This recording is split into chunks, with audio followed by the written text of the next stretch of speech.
Bloomberg Audio Studios. Podcasts, radio, news. This is Bloomberg Businessweek with Carol Massar and Tim Stenovec on Bloomberg Radio. Global markets, though, experiencing volatility due to anxiety over tariffs and government firings. American stocks being heavily impacted, and demand for recessions havens are boosting sovereign bonds. The S&P 500 extended its plunge. The NASDAQ 100 saw its worst drop since 2022. Treasury yields sliding on bets that an economic slowdown will force the Fed to slash interest rates. We've got someone here with a great global view. It's great to have back with us Michael Lohan. He's CEO of IDA Ireland. It's the foreign direct investment agency of the Irish government. Michael joins us here in the Bloomberg Interactive Brokers studio. Welcome back. How are you? Good afternoon, Tim. I'm great, thank you. And to Cara, great to see you. Great It's good to have to you see here. you. Listen, we got to just start with tariffs because that's exactly where things are with the U.S. right now and with what historically have been some of its closest allies. How are you looking at this regime in terms of international trade? Yeah, so I think from an Ireland perspective and a European perspective, obviously, you know, our position on tariffs has been, I suppose, consistent, and maybe that's one thing you mightn't just associate with today's environment. Consistent in the context is going to be disruptive. I think it's going to be negative on the global economy. It's obviously, as we can see, it's leading to uncertainty, and uncertainty leads to lack of decisions and lack of investment.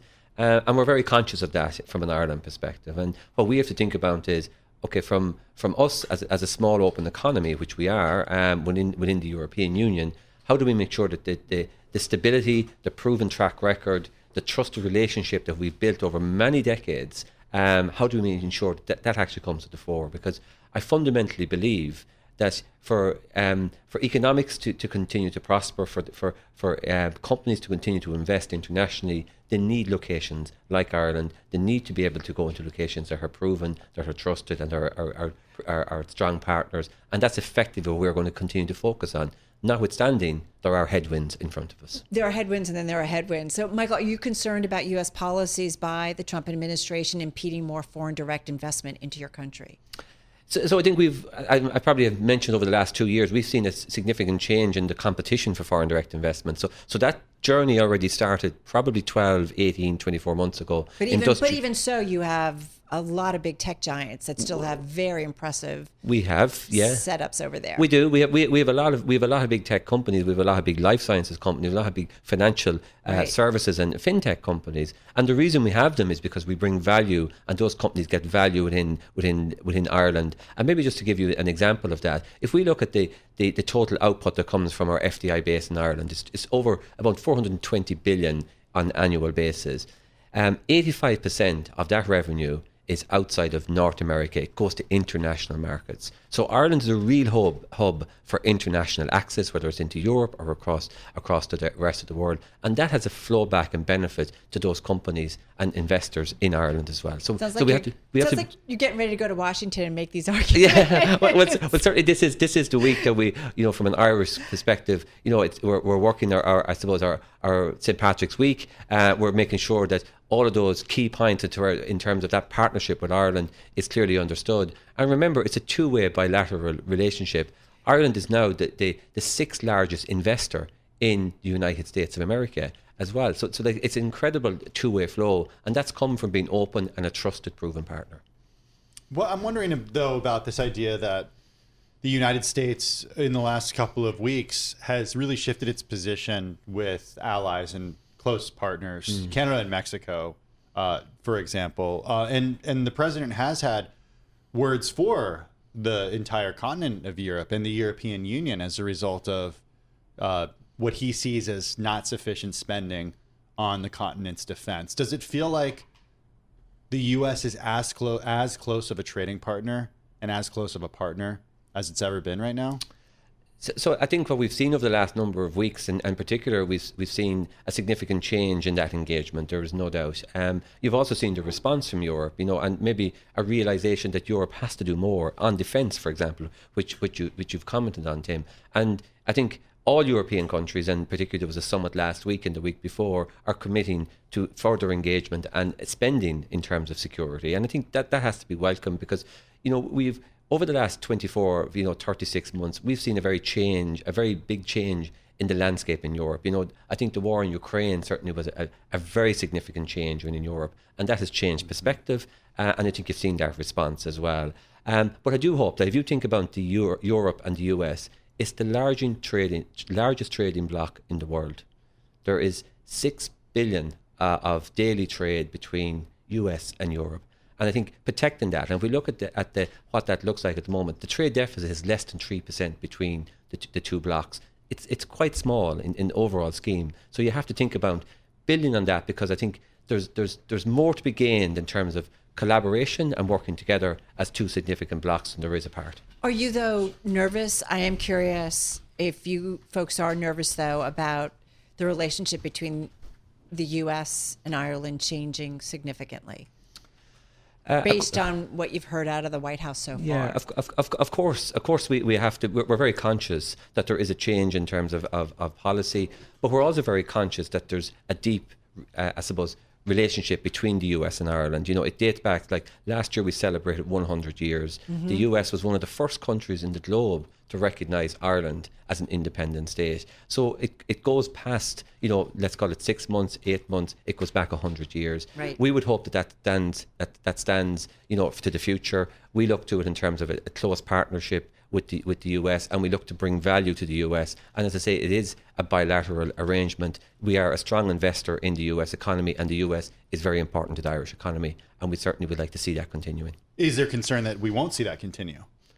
I think at this juncture you have to say that we're conscious that there is a change in direction, but we're also very confident in terms of what we offer and that bilateral arrangement. But how, given the change that we've seen over the last few weeks, what have you had to do differently? What will Ireland have to do differently in order to make sure that it appeases the U.S. government? Yeah, I think what we have to do actually, some of the things we have to do we've always done, which is be that proven location, a trusted partner. We would see ourselves as a very trusted partner with the US and indeed with our European partners. We have to continue to be that trusted partner and that safe location and proven location. That's what we're going to focus on what's inside our control, because we cannot control what's outside of that. Michael, just got 30 seconds left here. Are you surprised to it sounds like everybody's not quite sure what their relationships will be going forward. Are you surprised to be kind of at this point when it comes to a relationship that Ireland has had with the United States, as you said, for a century? Well, I think this week, Carol, reflects that relationship as well. We are having,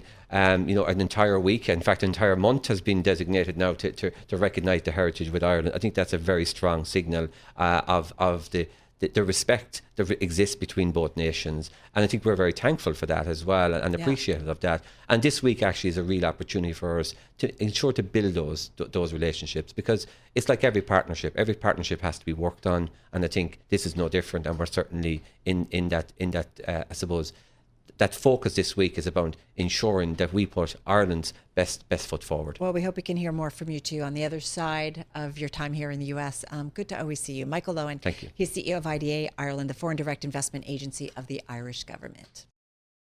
Well, the Business Week Women in Leadership segment is brought to you by Visa and Visa Foundation, connecting small businesses to the digital economy.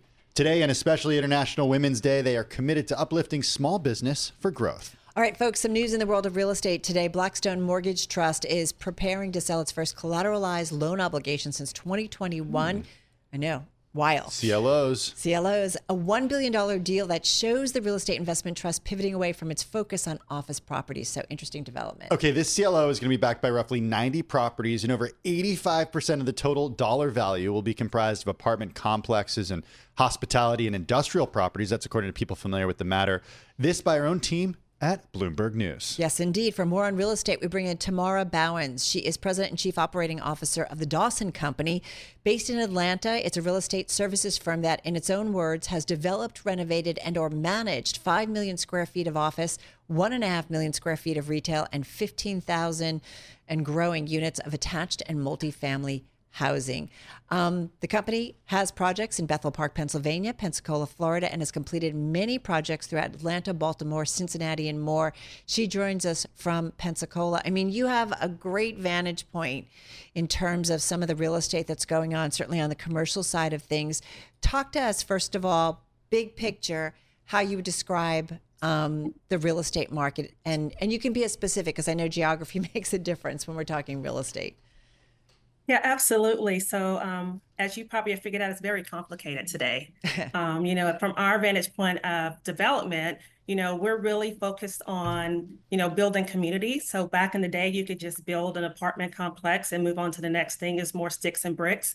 Now it's more about building a holistic community, and putting in those features and amenities that the marketplace wants, when you're specifically talking about development, which is our bread and butter. How, are you seeing specific? And as Carol mentioned, you've got projects right now in Pennsylvania and Pensacola. You've done projects in Atlanta, Baltimore, Cincinnati, and others. Geographically, where are you seeing areas of strength and where are you seeing areas of weakness right now?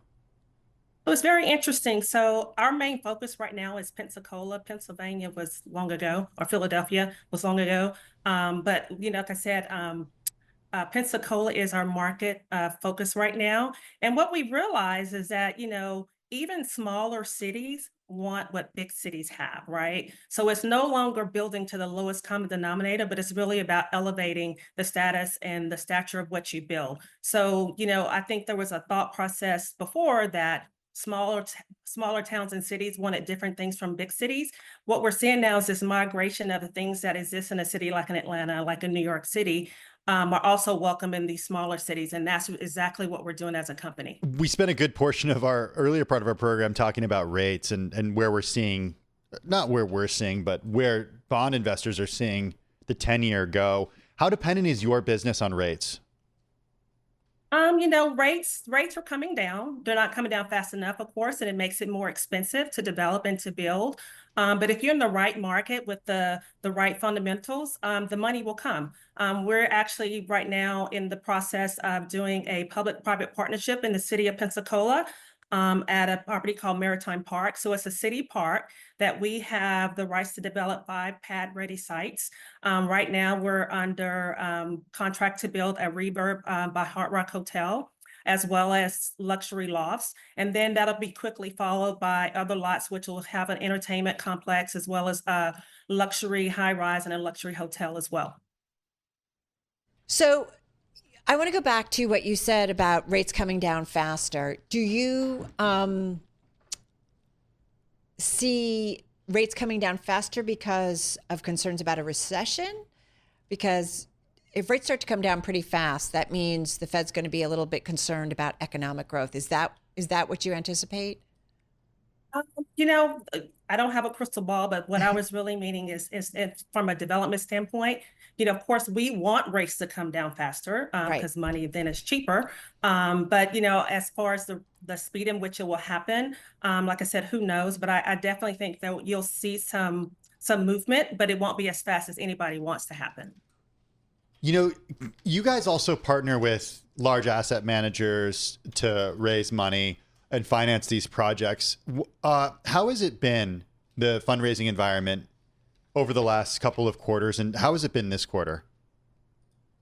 Actually last year we were really in knee deep in trying to raise money, and it was definitely more difficult. I feel like the purse strings are loosening up now, and so it's becoming a little easier. Like I said, we work with investment banks, and as we're looking at this property from this development at Maritime Park, we're definitely getting some traction faster than we got on past developments, for sure. What's the most difficult part of developing right now? One of the things that we often find when we talk with developers is, regulations, permits, getting things done. It just takes a lot of time. The markets that you're working with, are you finding them problematic, or is it fairly okay and easy to get things up and running? I think for us, especially being in Pensacola, it's an education process. So if you think about Pensacola, it's in the Panhandle. People think of the Panhandle as a redneck Riviera. They think about 30A. Pensacola is so different from that. And so it's just a constant education of what Pensacola is, the amount of investment that the government has, in the Air Force there. You think about it being, most people don't know that Pensacola is really steep in healthcare and STEM technology, which is driven by the naval bases there as well. And just, it's a young population, and it Right. has, it's growing by gangbusters. So I think for us, being in Pensacola, it's really more of an education process. And then when investors understand the market, it becomes so much easier to have the conversation and to get the investment. All right, got to run. Tamara, thank you so much. You are President and Chief Operating Officer of the Dawson Company, joining us from Pensacola, Florida.